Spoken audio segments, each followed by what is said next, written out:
La ley de Ohm se llama así en honor a su descubridor Georg Simon Ohm, físico alemán de principios del siglo XIX. La ley de Ohm establece que la cantidad de corriente que pasa por un circuito es directamente proporcional al voltaje aplicado e inversamente proporcional a la resistencia del circuito.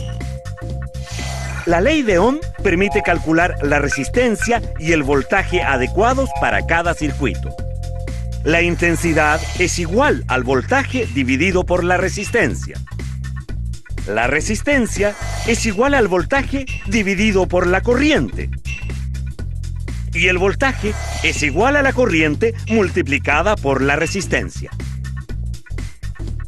La intensidad de corriente eléctrica corresponde a la cantidad de carga eléctrica que pasa por un punto de un conductor en un segundo. Se mide en amperes.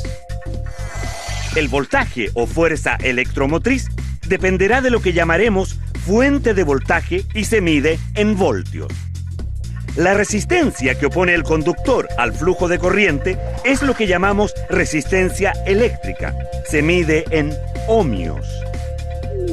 En un circuito de resistencia constante, la corriente y el voltaje son proporcionales.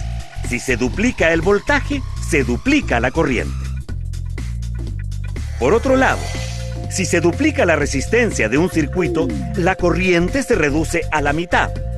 A mayor resistencia, menor corriente. La resistencia de un cable depende de su espesor, su longitud, de la conductividad del material del que está hecho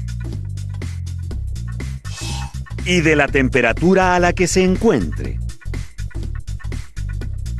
La resistencia eléctrica es menor en los cables gruesos que en los delgados.